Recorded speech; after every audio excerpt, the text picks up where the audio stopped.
Bonjour et bienvenue dans ce podcast de Chute Magazine. Dans chaque numéro papier de Chute se cachent des formats sonores, articles et entretiens qui donnent plus d'accessibilité à nos contenus. Pour Chute numéro 8, 5 clics et légumes par jour, disponible en librairie et sur notre site eshop.chute.media, nous avons décidé de consacrer notre grand entretien d'ouverture qui chaque fois est porté par une femme à Eva Sadoun, cofondatrice et présidente de Lita.co. Cette jeune femme de 31 ans a fait de la finance un combat et un métier. L'objectif de cette activiste de la justice écologique et sociale, faire évoluer ce secteur encore patriarcal, le rendre accessible à chaque citoyen et chaque citoyenne et mettre les investissements au service du bien commun. Notre journaliste Catherine Decopel a rencontré. Chut, on les écoute dans cet entretien passionnant.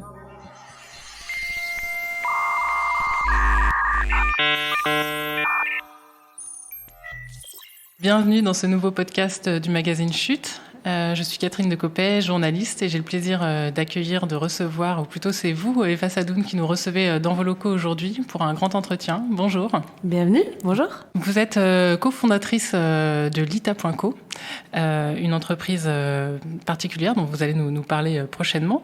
J'avais envie de vous poser comme première question une question d'actualité, parce qu'il me semble que vous revenez de la COP26. Qu'est-ce que vous êtes allé faire à Glasgow précisément, et quel regard vous portez sur les premières mesures, premières annonces qui ont été faites par les différents gouvernements? Alors, donc, c'était déjà intéressant pour moi, c'est ma première COP de l'intérieur. L'envie que j'avais, c'était déjà de représenter le tissu économique qui s'engage aujourd'hui et qui apporte des solutions à la question du réchauffement, dans la mesure où les accords de Paris, si on n'y est pas à 2 degrés, même si en plus on ne devrait pas être à 2 degrés, parce que ce serait mortifère même un scénario à 2 degrés, mais plutôt à 1,5 degré, la raison pour laquelle on n'est pas encore arrivé à ces accords-là, à la réalisation de ces accords d'un point de vue opérationnel, c'est que l'essentiel de nos émissions, notamment dans pas mal de pays occidentaux, provient de notre tissu économique et de la manière dont il fonctionne et de nos politiques publiques. Sauf que souvent, dans ces grands accords internationaux, on a les chefs d'État, les ministres qui, du coup, négocient ensemble, mais peu d'acteurs économiques sont réellement intégrés. Et derrière, ça pose un problème au niveau politique parce qu'ils n'arrivent pas à appliquer réellement les accords qu'ils signent. En tout cas, ils ne mettent pas en place les politiques qu'il faut pour que le tissu économique transitionne. Donc, je voulais, en fait, avec ce message, le porter, du coup, lors de cette COP, et le porter aussi aux côtés des salariés d'entreprise. Donc, moi, je représente les dirigeants d'entreprises qui s'engagent. Avec le mouvement Impact France, on représente plus de 7500 dirigeants en France. Et puis, le fait d'être allé avec le collectif de salariés qui, en fait, regroupe les salariés dans les grands groupes était intéressant parce qu'on ne pourra pas faire la transition sans l'implication, du coup, de ces salariés à la stratégie de l'entreprise. Parce que on entend souvent, malheureusement, trop ce discours un peu caricatural que transition écologique et emploi, ça fonctionne pas ensemble, qu'il y aura beaucoup d'efforts à faire en matière d'emploi et de récession économique si on veut adresser les enjeux d'écologie. C'est pas mon avis. C'est pas l'avis des collectifs non plus. Nous, on pense que justement, en fait, la question environnementale, si elle est traitée dans l'entreprise, elle sera pourvoyeuse de nouveaux emplois. Et justement, elle empêchera des phénomènes, notamment de dumping sociaux ou écologiques, qui se passent dans beaucoup de pays, si justement ces questions d'écologie sont intégrées. Donc, c'est ce message que j'allais porter à la COP, aux côtés aussi d'Emmanuel Faber, qui est un ancien grand patron, qui a été victime justement de sa mission pour le groupe Danone. Ancien patron de Danone, oui. Et c'est ancien patron de Danone, tout à fait, qui a été un peu éjecté par ses actionnaires. Je cite, ses actionnaires disent il était plus occupé à changer le monde qu'à réellement gérer son entreprise. Donc c'était intéressant d'y aller avec lui. Et j'ai pu également assister à beaucoup de débats lors de la journée finance, qui est un peu mon sujet finalement de prédilection. Ce que j'ai entendu essentiellement, c'est beaucoup d'impuissance des dirigeants. Donc ça revenait beaucoup lors des débats. Ils parlaient souvent du secteur privé, capable justement de pouvoir répondre aux problèmes financiers et à la finance net zéro, donc ce qui était assez frustrant d'une certaine manière. La question du financement de la dette climatique, du coup, effectivement, aux pays émergents, qui revenait beaucoup, avec cet objectif à 100 billion qui a été annoncé. Mais quand on entend, en fait, justement, le patron de la banque de la Banque de développement africaine, il nous dit 100, c'est pas suffisant, il nous faudrait 1 ou 2 ou 3 trillion, et pas billion, pour pouvoir réussir réellement à faire la transition et à nous développer suffisamment sans émettre trop de carbone et de méthane, etc. Donc voilà, donc il y avait un peu cette ambivalence où en fait d'une certaine manière les pays émergents disaient c'est pas suffisant, mais certains pays occidentaux se galvanisaient un petit peu de ces nouveaux objectifs. Donc ça c'était un peu frustrant. Et ce qui était aussi très frustrant, c'est que on sait que la France du coup a rajouté 1 milliard dans le pot commun de la dette climatique. En parallèle, on a Amazon qui fait son annonce effectivement qu'il va investir 2 milliards, donc on se sent un peu impuissant quoi. Donc les entreprises commencent à avoir beaucoup plus de moyens que les États, sauf que en fait une entreprise comme Amazon qui du coup rajoute 2 milliards au pot commun, quelle va être la répercussion, quels vont être les impacts en fait en matière de domination de ces entreprises dans le monde de demain, qu'est-ce qu'elles vont demander en contrepartie. Donc voilà, c'est un peu flippant en fait, très honnêtement, de voir que on est pas mal dépendant de ces groupes qui du coup colonisent un peu le monde entier de leurs préceptes, etc. Et surtout s'engagent effectivement sur une forme de philanthropie, mais pas nécessairement sur la transition de leur modèle. Et moi j'attendais plus de Jeff Bezos qui nous dise écoutez, demain Amazon, pour être réellement neutre, voilà ce qu'on va faire au-delà juste de la compensation simple. On va transformer notre chaîne de développement, machin, plutôt que on va partager une micro-partie de nos bénéfices avec certains pays. Voilà. Donc c'était ce message que j'essayais de porter là-bas. C'est toujours le problème de la question de je paye, donc j'ai le droit, un petit peu. Tout à fait, et ça va se développer notamment avec le temps si les États du coup ne prennent pas au sérieux cette question de la place de ces entreprises, et plutôt que de leur que de de les supplier entre guillemets d'une certaine manière de leur donner les financements. En fait le rôle de l'État c'est de taxer au bon endroit et c'est de faire en sorte que les acteurs économiques se développent de manière soutenable pour pas laisser ce genre de géants destructeurs finalement de la richesse et d'une grosse partie du vivant prendre une place trop importante dans l'économie aujourd'hui. Vous êtes entrepreneuse de la finance et dans différentes interviews, vous répétez souvent que la finance est liée à la lutte contre le réchauffement climatique et vous vous définissez d'ailleurs, je crois, comme activiste climatique. Alors ce lien n'est pas toujours évident, est-ce que vous pouvez l'expliciter ? Bien sûr, donc moi effectivement je me qualifie comme activiste de la justice écologique et sociale, et la raison pour laquelle je fais de la finance, c'était que c'était le maillon invisible finalement de la chaîne qui détournait le rôle principal de l'économie, qui à la base l'économie est au service de l'organisation, du vivant, de la maison, etc. Et aujourd'hui l'économie a été un peu dévoyée, ce sens a été perdu, et la finance a un rôle très important là-dedans. Donc je me suis intéressée à ça depuis le jeune âge, effectivement depuis la crise financière de 2008, et comment on peut s'intéresser à ces deux sujets ? Déjà, on se réintéresse au rôle de la finance et à la manière dont aujourd'hui il est déconnecté justement de l'économie. Il faut savoir que la finance pèse 4 fois l'économie réelle, donc il y a une partie de la finance qui fonctionne en vase clos. Mais de l'autre côté, quand on va effectivement à des sommets comme la COP ou d'autres, ce qu'on nous dit, c'est il nous faut de l'argent, il nous faut des milliards à investir dans la transition. Ces milliards, ils existent, ils sont dans le secteur financier, mais ils sont pas bien alloués. Et c'est pas qu'une question d'allocation, c'est une question de mécanisme. Les mécanismes de la finance sont destructeurs. La manière dont fonctionne la finance, c'est destructeur. Parce qu'on recherche la plus-value, le profit, et pas l'économie réelle, c'est ça ? En tout cas, c'est ce que vous dites. Et pas le financement de l'économie réelle, effectivement, et qu'on a mis en place tout plein d'outils et d'opérations qui vont dans le sens effectivement de la rentabilité, comme par exemple on peut aujourd'hui parier sur la récession d'entreprises et ça nous rapporte de la rentabilité. C'est pas vraiment connecté avec les enjeux de prospérité des pays et de l'économie. En finance, on investit davantage sur ce qu'on appelle les marchés secondaires que les marchés primaires. Les marchés secondaires étant un espace en fait dans lequel on s'échange les actions, mais derrière cet argent il va pas dans l'entreprise.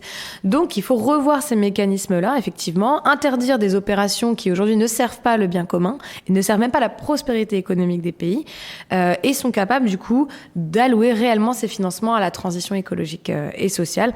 C'est le rôle en fait effectivement de mon action au quotidien et c'est pour ça que effectivement je me qualifie d'activiste climatique et sociale, et parce que je pense que la surresponsabilisation individuelle est une erreur déontologique, philosophique et même économique, qu'aujourd'hui, effectivement, même il y a des études qui le montrent, même on voit le toin-toin qu'il y a autour de certaines pratiques individuelles et la réalité réellement des émissions. Si on était chacun d'entre nous des héros en fait des émissions, on ne ferait que 25% du chemin. Mais être un héros d'émissions, c'est pas possible aujourd'hui déjà réellement. On peut pas aujourd'hui ne pas consommer de carbone, c'est impossible pour un individu. Et par contre, dans les politiques publiques et la transformation des entreprises, on va chercher 75% des émissions. Donc c'est à ça moi que je m'intéresse aujourd'hui et c'est ça qui nous permettra d'atteindre un scénario 1,5 degré. Alors certains sont tombés dans la potion magique petit, vous dans la finance. Alors peut-être pas petite, mais comment vous êtes tombé dans la finance? Alors vous parlez souvent de 2008 et de votre bac et cette crise des subprimes. Est-ce que vous pouvez revenir un petit peu dans le passé pour nous dire comment vous êtes arrivé justement à cette prise de conscience en 2008? Qu'est-ce qui a fait que vous êtes allé vers ce secteur? Ouais, c'est toujours un peu... Et c'était d'autant plus bizarre à l'époque quand je montais ma boîte et que j'avais 23 ans que ça m'intéressait déjà autant. En fait, on va dire que j'ai un cerveau mathématique et un cœur hypersensible. Donc du coup, ça fait que c'était toujours un peu contradictoire, mais que la manière dont je comprends le monde, c'est par son organisation. Donc je me suis posé la question, est-ce que c'était le droit? Est-ce que c'était la politique? Qu'est-ce qui me permettrait de mieux comprendre le monde et de voir comment le changer? J'ai toujours été sensible aux questions sociales et écologiques depuis toute jeune. Donc je mange déjà pas de viande depuis très longtemps, depuis une quinzaine d'années. Les questions sociales étaient très présentes parce que donc je suis première génération à être née en France de ma famille. Mes parents étaient très précaires et ont pu s'extraire en fait de leurs conditions à travers leurs études et m'ont offert une situation qui me permettait de faire des études, etc. Donc j'étais déjà très sensible à ces questions sociales d'intégration et d'inclusion. Et aujourd'hui, je trouve qu'en France, on a un vrai problème. Mais c'est même pas besoin de lire Bourdieu. On le voit aujourd'hui que, pour sortir de la pauvreté, c'est très compliqué en France. Il faut 6 générations pour atteindre le revenu médian. Donc ces questions m'ont beaucoup intéressée. Donc nécessairement, ça pose des questions patrimoniales et de finances. Donc déjà, c'était quelque chose auquel j'étais très sensible. Aujourd'hui, je suis très sensible aux questions d'hérédité du patrimoine, au mérite vis-à-vis de ce patrimoine, etc. Quand on sait que la plupart des ressources ont été extraites, pillées, etc. Il y a peut-être un sujet d'un point de vue de comment ce capital hérédite. Et le capital qui est le plus productif, entre guillemets, c'est le capital économique. Donc je me suis intéressée à ça. Je me suis plutôt tournée vers la politique au début. Je faisais partie des mouvements un peu militants lors de ma jeunesse, etc. Vous avez fait de l'humanitaire également? Et j'ai fait de l'humanitaire, effectivement, au Togo. Là, c'était pour me poser un peu parce qu'à l'époque, je pensais économie du développement. C'était vraiment par ce biais-là qu'on s'intéressait aux questions économie sociale, qui étaient moins présentes dans les discours quotidiens. Et finalement, en revenant effectivement de ce voyage humanitaire, et puis il y a eu la crise effectivement de 2008 qui m'a quand même montré à quel point on était tous tributaires d'un système qui nous dépassait. Et j'avais besoin d'analyser, en tout cas, dans un premier temps, les liens entre ces différentes choses. Donc c'est pour ça que j'ai voulu, et parce que c'était aussi dans mes aptitudes, j'ai fait une fac du coup de maths en parallèle d'une prépa en économie.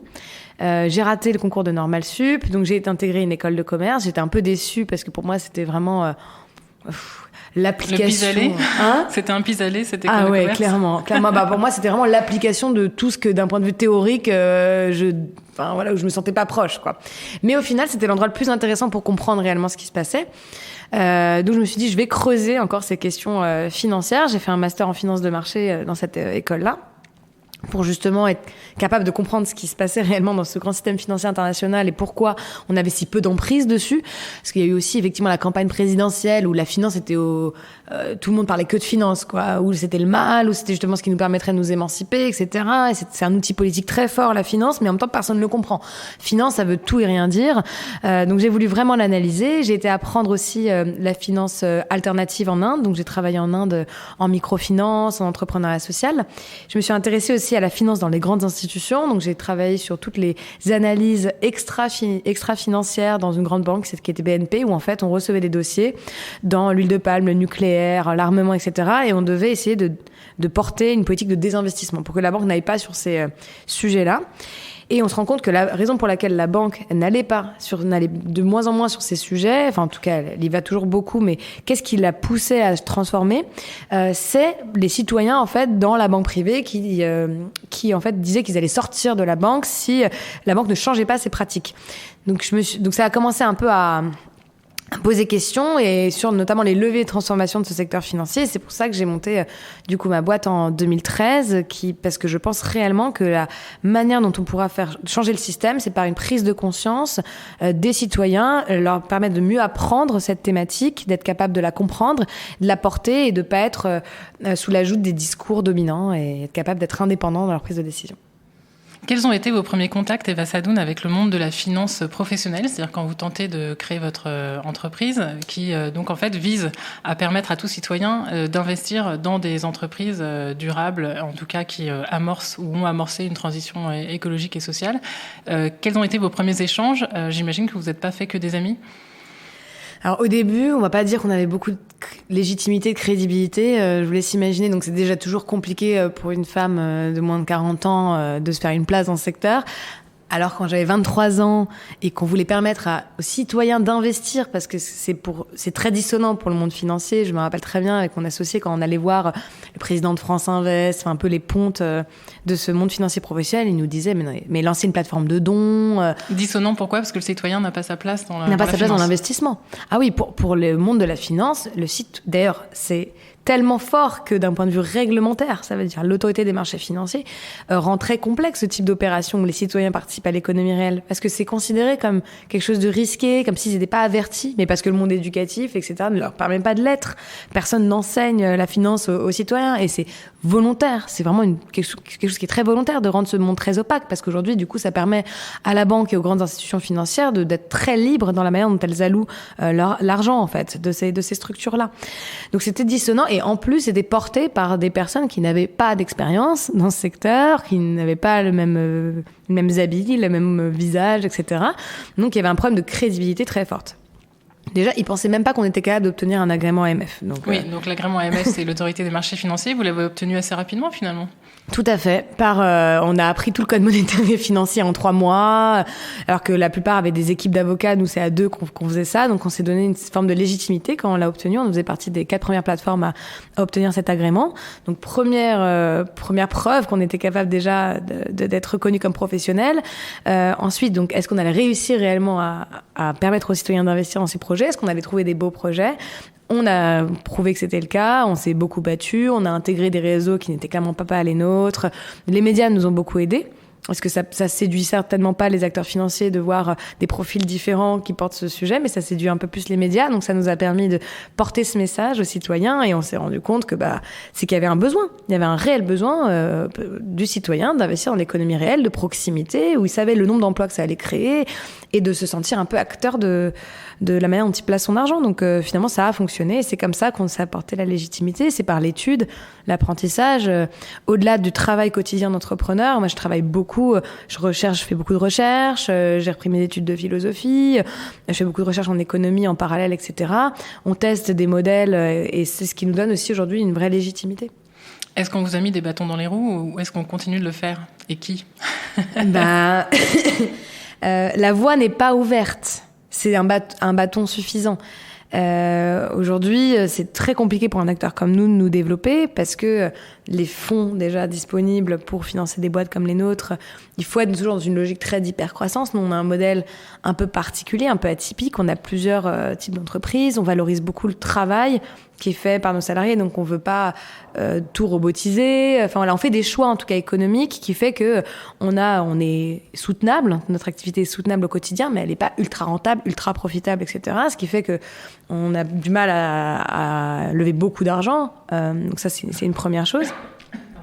La deuxième chose, c'est qu'il y a le secteur financier qui veut s'approprier cette notion d'impact aujourd'hui. Et ça, c'est un gros problème qu'on a en ce moment, parce que les acteurs de la place, du coup, s'organisent pour définir ce que doit être la finance impact. Et ça sort de son objectif initial. Et donc, je vais pas te décrire tous ces problèmes méthodologiques, mais ça va nous mettre des bâtons dans les roues. En fait, que la finance à impact, demain, devienne la finance responsable un peu nivelée vers le bas en matière d'impact. Donc ça, on a un peu peur de ça.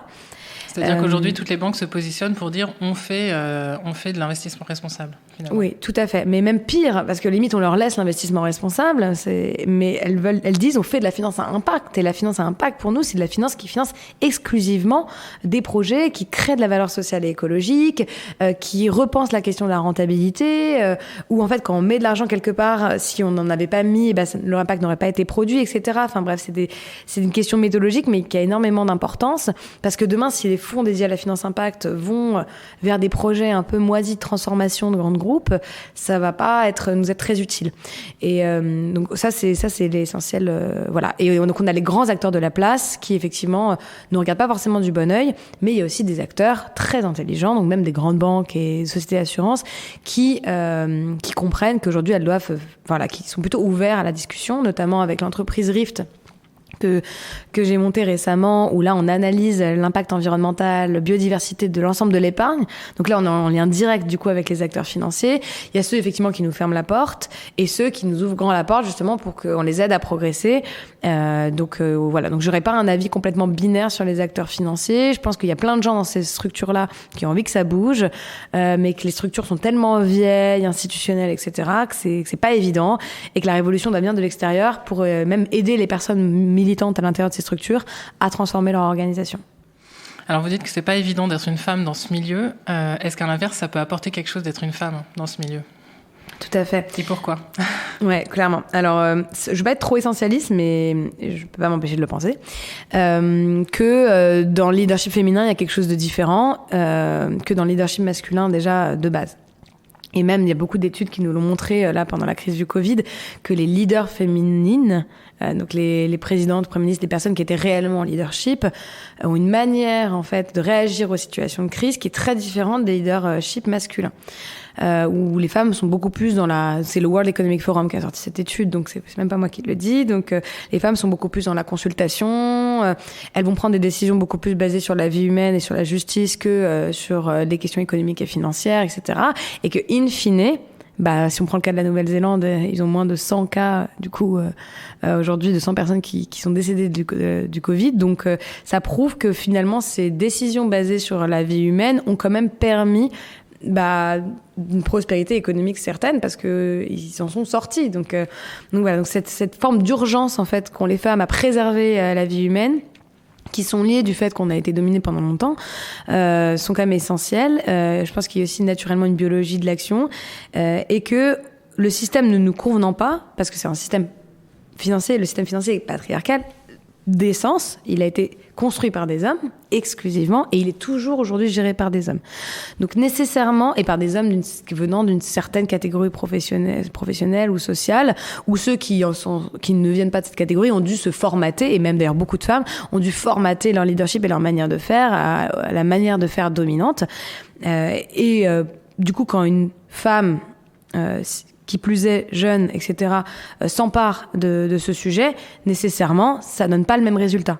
Parce que j'ai pas la même formation que quelqu'un qui a 50 ans de banque d'affaires et qui est privilégié par ce système, naturellement. Donc, je pense qu'aujourd'hui, on a besoin de déconstruire et que, du coup, des regards féminins sont capables de proposer d'autres solutions et pas des solutions qui seront destructrices, des solutions qui sont capables de préserver, justement, le vivant d'une certaine manière et de sortir de ce lien de domination, parce que la finance a quand même remplacé fortement la colonisation. C'est une colonisation invisible du monde et je suis assez défenseuse des théories écoféministes qui font que naturellement, quand on a été dominé, on est capable de proposer des solutions pour sortir de ces rapports de domination. Et c'est de cette violence et de ces rapports de domination que la finance doit s'extraire essentiellement pour repenser le monde de demain, je pense. Je crois que vous préparez un livre là-dessus. Oui, alors je sors un livre le 2 février, effectivement, avec Actes Sud, qui s'appelle « Une économie à nous ». La question du féminisme est importante dans mon livre, c'est de la toute dernière partie, mais j'analyse surtout les verrous en fait du système économique et financier aujourd'hui, du manque de démocratie, pour repenser quelque chose de plus inclusif. Mais je ne limite pas à l'approche féministe mon analyse n'est pas que féministe, elle est aussi anticoloniale, elle est aussi en faveur de la transition écologique et sociale du système. Et donc elle est juste, mais c'est vrai que mon regard féministe est très présent. Et vous parlez d'urgence, vous la ressentez de l'intérieur, cette urgence, à imposer des nouveaux points de vue? Tout à fait, parce que cette urgence, de toute façon, elle est même politique aujourd'hui. Enfin, plus personne ne se sent partie prenante du système. Et je pense que la finance est aussi responsable de ça. La question de l'hérédité du capital, la question de l'émancipation individuelle est responsable de ça. Et moi, j'ai une urgence à exister naturelle parce que je viens d'un peuple qui a été déraciné, donc j'arrive quelque part d'une certaine manière. Vous pouvez nous en dire plus parce que c'est allusif. Bien sûr, mes parents viennent d'Afrique du Nord. Ils sont partis une dizaine d'années après la décolonisation, à l'époque où en fait on a fait un cadeau empoisonné à une partie de la communauté qui vivait là-bas, où en fait ils étaient à la base locaux, mais on leur a donné, la France leur a donné des privilèges d'une certaine manière, et du coup ensuite leur a donné accès à la nationalité. Ce qui fait qu'il y a eu un déracinement assez rapide parce qu'ils ont été considérés comme français et pas comme locaux. Donc, je sais même pas s'ils ont eu réellement le choix de partir ou de rester. Ils ont pas eu le choix, simplement. Ils sont arrivés, ils ont été dans un milieu très précaire. Mais ils ont pu, du coup, quand même, parce qu'à l'époque, le système leur permettait de le faire. Et déjà, ils arrivaient à Paris. Mon père vient de Sarcelles, ma mère est arrivée à Paris dans la place des Fêtes. C'était pas non plus un quartier très bourge, mais en tout cas, vu qu'ils étaient proches de la ville, ils avaient des opportunités. Et ils ont pu faire des études de médecine. Et voilà, aujourd'hui, je suis contente, moi, d'avoir ces privilèges éducatifs, en tout cas. Mais en tout cas, ce capital économique, culturel, je l'ai pas eu. Et je vois bien à quel point ça peut être bloquant, en fait, dans l'émancipation de quelqu'un. Moi, les études, c'est toujours été très important dans ma famille, donc on donne tout pour ça. J'ai même fait un crédit sur la moitié pour payer la moitié de mes études. Mais je vois bien à quel point la société dévalorise ceux qui n'ont pas le capital économique et culturel nécessaire, et à quel point c'est difficile, par exemple, d'accéder à la propriété, etc. Et c'est en fait, j'ai envie de me battre pour tous ces gens-là, quoi. Et je pense que la finance est le bon levier. Alors le nerf de la guerre, on l'a compris en vous écoutant, c'est l'information. Vous parlez beaucoup de l'opacité de la finance et donc vous avez créé cette appli récemment Rift qu'on présente comme le Yuka de la finance. J'imagine que vous en avez peut-être un peu marre de cette expression, mais en tout cas ça permet à n'importe quel citoyen, en particulier, de savoir en fait, d'essayer de comprendre où va son argent une fois qu'il est dans un compte en banque finalement, que ce soit un compte courant ou un compte épargne ou un produit financier. Alors comment vous avez obtenu cette transparence ? Parce que finalement pour donner cette information, il faut bien aller la chercher. Tout à fait. Moi, ça me dérange pas du tout cette expression parce que je trouve que l'aventure Yuka a vraiment révolutionné, le secteur alimentaire et je suis très admirative du travail qu'ils ont fait. J'espère qu'on arrivera à faire la même chose avec le secteur financier, dans notamment la manière dont aujourd'hui c'est utilisé de manière quotidienne, quoi, par les citoyens. Après, c'est encore sur des données de santé, pas nécessairement écologiques, mais ça montre le pouvoir citoyen en tout cas, et c'est ce qu'on a voulu faire avec Rift. Comment on a fait pour collecter cette donnée-là ? Donc ça fait 3 ans qu'on travaille sur la base de données. L'application est en ligne depuis quelques mois, mais la base de données, ça fait 3 ans qu'on y travaille. Il a fallu aller chercher de la donnée à des fournisseurs de données américains. Il faut savoir qu'une partie de notre donnée aujourd'hui est vendue en fait à des fournisseurs de données américains. On doit la racheter. Ça nous coûte à peu près 200 à 300 000 euros par an d'acheter la donnée juste sur certains des produits. On a dû aller éplucher les rapports aussi de toutes les banques. On a dû aussi s'accompagner de citoyens eux-mêmes qui allaient demander la donnée à leur banquier sur leurs produits et collecter, agréger cette donnée-là. Et puis, on a développé du coup un algorithme pour essayer de comprendre déjà entre la donnée des produits financiers et ces produits-là, comment l'argent était placé, à quelle vitesse il bougeait, etc. Donc ça, c'est une algorithmique qu'on a développée pendant 2 ans. Et on a travaillé avec Carbon 4 et 2 Degrees Investing à faire le lien entre nous, la donnée qu'on a sur les produits, et la donnée écologique des entreprises. Donc c'est exactement ce qu'a fait Carbon 4, c'est que eux ils analysent en fait l'impact carbone en risque physique, aussi biodiversité des entreprises, et nous on fait le lien entre cette analyse-là et les produits financiers du quotidien. Donc voilà, c'est le travail essentiel qu'on fait. On va bientôt lancer aussi une donnée sur la question parité hommes-femmes, des questions sociales liées à l'emploi, mais c'est de la donnée beaucoup plus difficile à agréger. Et on veut en fait que cette base de données soit aussi open source, c'est-à-dire que chacun puisse contribuer à améliorer cette base de données. Et en parallèle, on travaille aussi à ce que le Trésor, Bercy, etc. mettent en place une loi très simple, que cette donnée soit publique. Récemment, je parlais avec un haut fonctionnaire de Bercy. Je disais, mais pourquoi cette donnée qui est sur nos produits n'est pas publique ? Je veux dire, sur un paquet de gâteaux, ça viendrait pas à l'idée qu'on dise on vous donne que 10% de la composition parce que l'autre, c'est on doit protéger la donnée de l'entreprise. Et par contre, dans le secteur financier, on vous dit ça. On doit protéger l'entreprise. On peut pas vous donner la donnée, je sais pas, on va dire une assurance vie. On vous donne que 10% de la donnée et pas 100%. Et ce qu'il nous dit, c'est bon, c'est pas disponible. Enfin voilà, il y a une mollesse, pas possible, une apathie sur ce sujet-là, qui est un peu volontaire. On veut pas trop embêter le secteur financier. Et nous, ce qu'on veut, c'est vraiment aller au bout de ce travail de transparence. On le fait notamment en ce moment aussi avec des pétitions. Donc là, on a lancé une pétition sur le livret de développement durable et solidaire, qui est un des produits d'épargne responsable les plus souscrits par les Français. 121 milliards d'encours, c'est énorme. 22 millions de Français ont un livret de développement durable et solidaire. C'est après le livret A le produit d'épargne le plus souscrit. Et aujourd'hui, ce livret développement durable et solidaire, malheureusement, n'est investi qu'à 30% dans la transition écologique et solidaire. Et c'est pas expliqué pourquoi, du coup, c'est pas investi à 100%. Donc nous, on milite à ce que demain, 100% des encours soient investis dans la transition. On a beaucoup de députés qui ont déposé cet amendement. Il est en discussion en ce moment. Ça a été jugé irrecevable la semaine dernière en commission avec des excuses, mais vraiment... pas du tout entendable. La première excuse étant que ça touche au budget, et la deuxième excuse disant que vu que ça touche pas au budget, on peut pas être traité en loi des finances. En bref, donc des trucs contradictoires. Donc ils ont pas du tout envie de se préoccuper de ce sujet. Donc les députés vraiment sont très courageux et ont redéposé cet amendement. Donc on espère que ça verra le jour et qu'on gagnera un premier combat sur la transparence et la responsabilité de l'épargne. Est-ce qu'il y a des sujets sur lesquels vous avez toujours des zones d'ombre, c'est-à-dire on n'arrive pas à avoir l'information? Parce qu'il me semble aussi que sur les produits financiers, il y a une volatilité importante des investissements, c'est-à-dire qu'un tel produit d'assurance vie, le lendemain, il va peut-être être réinvesti dans une autre entreprise, donc ça va très vite. Tout à fait. Alors, on a des zones d'ombre sur une partie importante des livrets réglementés, celle qui est placée. Donc c'est un peu pareil, il y a une partie qui est placée. Sur les produits d'assurance vie, sur les fonds euros, qui représentent quand même en moyenne 70% des produits d'assurance vie.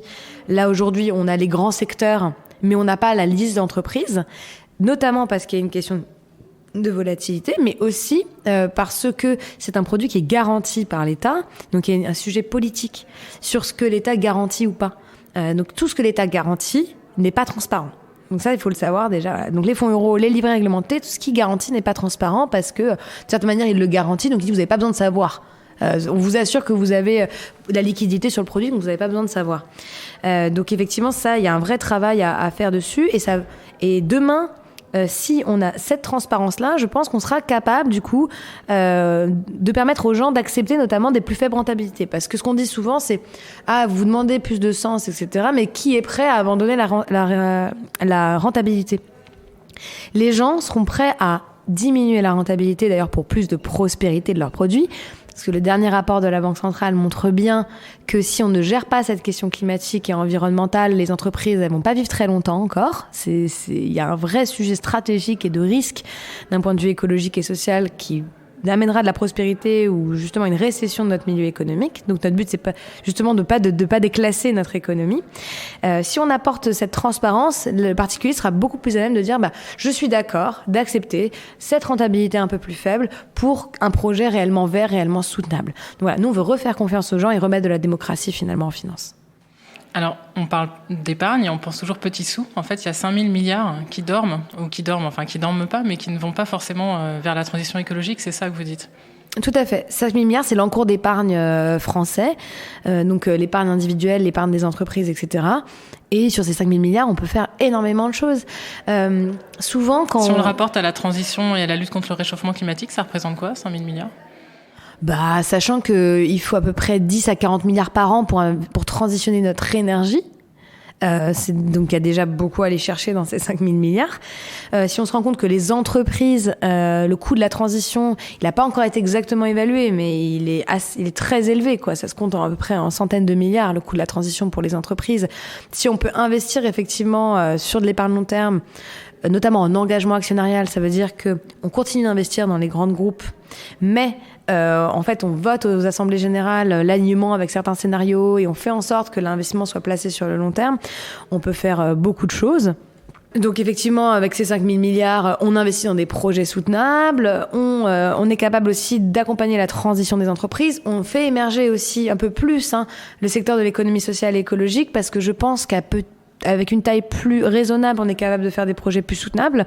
En France, on est le pays vraiment des grands groupes, des grandes banques, etc.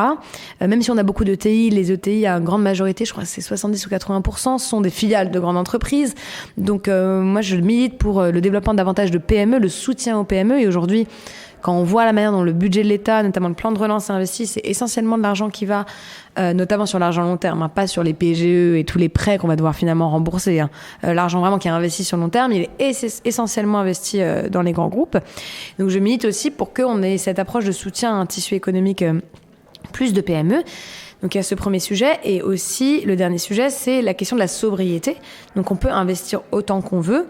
Il y a quand même ce sujet de la sobriété de nos modèles. Il y a notamment un rapport très intéressant de Carbone 4 qui est sorti sur ce qu'on appelle le découplage. Ça permet d'analyser avec un même niveau de PIB quel sera l'effort en matière d'efficacité énergétique du PIB qui nous permettra d'atteindre un scénario 1,5 degré. Et on voit que le niveau d'efficacité énergétique du PIB qu'il faut pour atteindre 1,5 degré, si on maintient la progression du PIB à 3% au niveau mondial, est concrètement, à moins qu'on trouve quelque chose de révolutionnaire, mais je veux dire, il y a eu plein de révolutions depuis les 20 dernières années, donc on a un passif qui nous permet de savoir si une révolution, ce qu'elle apporte. C'est aujourd'hui pour eux pas possible de maintenir ce niveau-là. Donc il faudra vraiment accompagner du coup de ces investissements dans la transition qui sont extrêmement importants. Les gens ont besoin de continuer de prendre l'avion, de pouvoir être mobile, de pouvoir travailler, consommer, échanger, etc. C'est sûr, mais il faut que déjà ce niveau de consommation diminue, et il faut qu'on ait des politiques typiquement qui empêchent des aberrations du type quand on fait d'efficacité énergétique sur les voitures, plutôt que de dire génial on réduit les émissions, on crée des voitures plus grosses du coup qui coûtent moins cher en énergie. Voilà, donc il faut qu'il y ait des politiques vraiment de sobriété qui empêchent du coup ces effets rebonds aussi des politiques d'investissement en matière de transition. Alors, via Impact France, qui est donc un mouvement patronal, vous avez justement un rôle d'envergure nationale, et il me semble que votre ambition serait d'intégrer ce qu'on appelle les partenaires sociaux, c'est-à-dire d'être une organisation patronale représentative qui vous permettrait ainsi de négocier aux côtés du MEDEF et autres, donc côté patronal, pour finalement la transcription dans le droit de certaines dispositions. Où est-ce que ça en est, ça ? Qu'est-ce qu'il faut pour être représentatif aujourd'hui ? Alors, il y a déjà une forme de monopole, faut savoir, de la représentation patronale, parce qu'il y a un budget, c'est toujours comme ça. Quand il y a un budget à se partager, il y a des gens qui veulent protéger ce budget-là. Donc aujourd'hui, effectivement, il y a 3 syndicats patronaux représentatifs, le MEDEF, la CPME et l'UDP. Donc pour être représentatif, il faut rejoindre la table des syndicats avec le MEDEF, l'UDP et la CPME.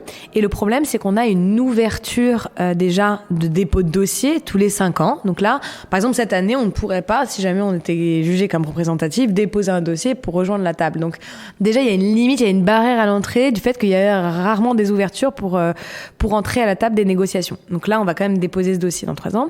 Il faut aussi être jugé comme représentatif, donc montrer qu'on est transsectoriel. Donc ça, ce qu'on est. Aujourd'hui, on va représenter tant des boîtes dans l'énergie que l'immobilier, que l'alimentaire, etc. Mais qu'on est vraiment représentatif, donc il faut qu'on ait à minima 45 000 entreprises représentées. Mais ce qui est un peu perturbant, c'est que notamment des acteurs comme le MEDEF, etc., n'ont pas eu besoin de ça déjà quand ils se sont créés. Donc, ils ont pu créer une organisation patronale représentative qui ensuite a grossi parce qu'ils ont pu travailler, etc., au fur et à mesure.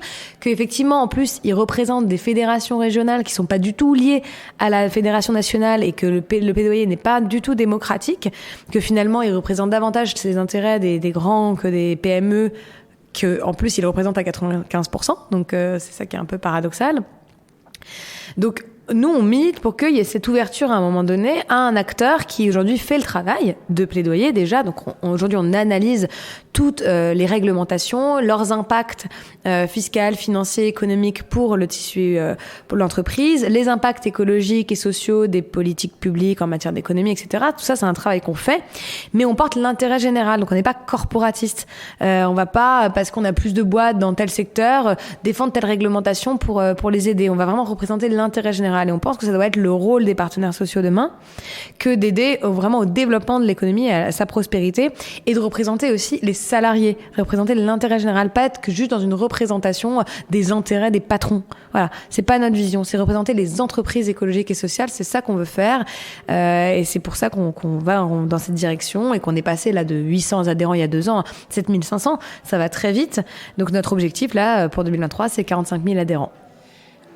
Eva Sadoun, pour vous, aujourd'hui, le combat principal, parce que vous avez déjà accompli pas mal de choses, je dis pas que c'est terminé, mais qu'est-ce qui est la priorité du moment ? Pour moi, la priorité, c'est changer le socle, changer vraiment la loi. Je pense que c'est ça qui nous permettra de réinverser les tendances et au cas de pouvoir partir de quelque chose. Parce que malheureusement, aujourd'hui, on a beau faire autant de plaidoyer qu'on veut, la loi va à l'encontre de notre vision. Pour donner un exemple très concret, aujourd'hui, quand on demande par exemple que les entreprises qui soient plus écologiques et plus sociales soient priorisées sur les plans de relance, sur les marchés publics, ce qu'on nous rétorque, c'est ça va à l'encontre du droit européen, ça va à l'encontre du droit libéral, de la concurrence, etc. Donc en fait, on a fondé une économie avec un droit qui l'encadre de manière très autoritaire pour favoriser qu'une seule forme d'économie. Donc du coup, ça bloque toutes les velléités en fait de transition et ça fait qu'on a encore des primovistes très fortes, quoi, que ça coûte beaucoup moins cher pour les boîtes de délocaliser, etc. Donc notre combat aujourd'hui, c'est vraiment de porter ce sujet d'un point de vue réglementaire. Ça avance. Très fort au niveau européen. Donc là, il y a la présidence française à l'Union européenne qui démarre au premier semestre. On voit en cette présidence française une vraie opportunité de porter ce nouveau socle commun pour être capable d'amorcer la transition des entreprises et d'incarner, là c'est plutôt mon autre travail au quotidien, c'est d'incarner différemment le leadership, de responsabiliser les individus et leur donner un vrai rôle dans l'économie, parce que c'est par ce double versant, ce versant politique et ce versant développement et intégration des citoyens dans l'économie qu'on arrivera à changer l'ordre des choses et le système. Même si aujourd'hui, je vous avoue que je suis encore très désolée des sujets qui malheureusement occupent les plateaux et qui sont des sujets qui ne nous touchent même pas au quotidien, alors que le sujet économique est fondamental pour chacun, quoi. Vous allez vous lancer en politique ? Non, ça m'intéresse pas. En fait, pour moi, je fais déjà de la politique et de manière assez libre. Je vois pas quelle organisation répondre aujourd'hui, malheureusement. Et je préfère aujourd'hui apporter du coup ce savoir, cette connaissance aux citoyens pour les outiller, pour que eux soient des acteurs politiques du quotidien plus développés. Aider aussi les personnalités politiques, les députés, les gouvernements qui nous le demandent aujourd'hui, les aider sur des politiques publiques, des programmes économiques, etc. À ce stade, je pense que c'est le plus pertinent, vu en plus mon jeune âge. Voilà. Alors, aujourd'hui, la finance et le numérique vont vraiment de pair. Je voulais vous demander en quoi le numérique sert la finance que vous défendez, parce qu'on peut aussi parfois accuser le numérique de déconnexion avec le réel. Donc là, c'est une question plus sur la fintech, un milieu que vous connaissez bien. Mais en quoi le numérique vous aide aujourd'hui ? Le numérique nous aide à donner de la transparence, justement. Donc, il y a effectivement ceux qui utilisent le numérique pour recréer de l'algorithmie et de la complexité, finalement, dans la finance, qu'on le voit sur la spéculation, sur les bitcoins, sur beaucoup de banques d'affaires et de banques privées qui se sont créées en ligne, etc. Et puis, il y a le numérique qui, en fait, rend plus simple les circuits. Enfin, le numérique utopique, quoi, tel qu'on l'a imaginé à l'origine, hein. Même les fondateurs des boîtes de la Silicon Valley, si on lit The Valley, justement, qui est un bouquin qui reparle de l'histoire de la Silicon Valley, on voit bien que leur but, c'était justement de remettre de la transparence, de recréer de la démocratie à travers le numérique. Moi, je pense que cette théorie est toujours possible, et c'est comme ça qu'on l'utilise aujourd'hui. Le numérique nous permet de mobiliser, donner de la transparence sur les produits et de rendre accessibles aussi des services qui à la base étaient enfermés dans des tours d'or avec des personnes sur des sièges en velours rouge, quoi. Donc avant d'investir dans les entreprises, c'était uniquement possible pour les personnes qui avaient une très grande fortune. Nous, on le rend possible à tous et c'est grâce au numérique. Donc voilà, je pense le numérique a cette possibilité-là. Le numérique est très émetteur aussi, malheureusement, et c'est pour ça qu'il faut retravailler un peu nos infrastructures numériques. Mais l'idée du numérique comme un moyen de libérer justement les secteurs trop protégés, monopolistiques, etc., je trouve que c'est une révolution qu'il ne faut pas arrêter du tout, quoi. Et vous seriez pour une priorisation de cette ressource numérique à certains dossiers, justement ? Enfin, de réserver finalement la ressource numérique à certains types d'activités, encore une fois, durables et sociales. En fait, c'est assez compliqué pour moi de répondre, je vous avoue. Puis j'ai du mal toujours à répondre si j'ai pas étudié le truc jusqu'au bout et que si j'en suis persuadée. Là, j'en suis pas convaincue, très honnêtement, de la réponse, parce que on voit même que les expérimentations en matière de refroidissement de certains serveurs, notamment sous l'eau, il y a Microsoft qui a mis plein de serveurs sous l'eau à côté de la Suède, justement pour refroidir le serveur et être capable d'avoir une ressource numérique qui est moins polluante. Mais on se rend compte que ça pose plein de questions en matière de biodiversité. On sait aussi les dégâts que font les circuits numériques dans la mer, etc. Les risques aussi sur les nouvelles technologies numériques type 5G, etc. Donc très honnêtement, je sais pas si le numérique est la réponse. Par contre, je pense qu'il porte une partie de la réponse. Faut savoir que le bâtiment ou d'autres sont des secteurs aussi très polluants. Donc, quand on a des bureaux, c'est aussi polluant. Donc en tout cas, c'est la réponse en termes de démocratisation. C'est ça qui vous tient à cœur plutôt. C'est ce numérique-là. C'est ça. C'est ce numérique qui démocratise, il est essentiel et on peut pas s'en passer. Pour moi, on peut pas s'en passer. Après, il va falloir investir dans des technologies qui sont plus propres. Nous, on le voit, il y a aussi une facilité. Et puis c'est nouveau, donc en fait on code de la manière dont on codait hier, mais on essaie de maintenant travailler à ce que même nos infrastructures soient plus légères. Je pense que la question des PME aussi, de la relocalisation aussi, notamment des serveurs, etc., peut permettre de rendre ce secteur moins émetteur.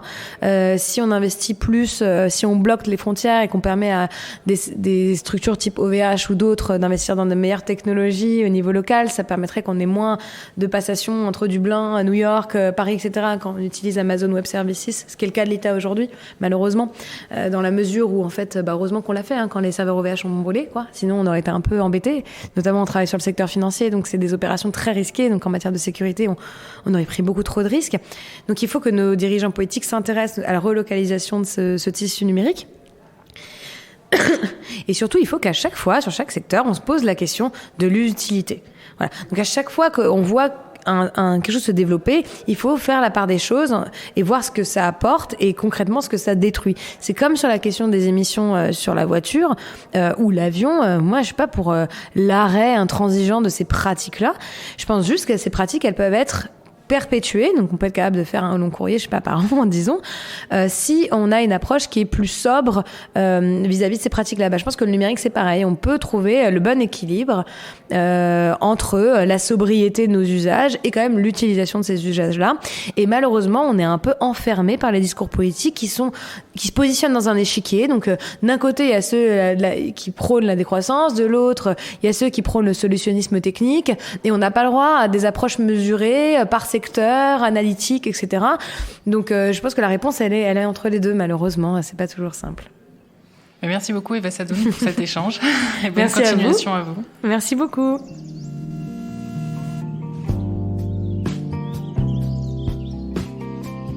Et voilà, ce podcast est fini. Pour suivre tous nos formats sonores à la sortie de nos magazines, n'hésitez surtout pas à vous abonner à notre chaîne Articles sonores sur Chute Radio. Nous développons également d'autres émissions, comme Tout Rôle Modèle, où Aurore Bizikia, cofondatrice de Chute, va à la rencontre de femmes inspirantes dans la tech, et La Puce à l'oreille, un autre podcast qui démystifie de façon ludique et pédagogique les grands concepts numériques. À très vite!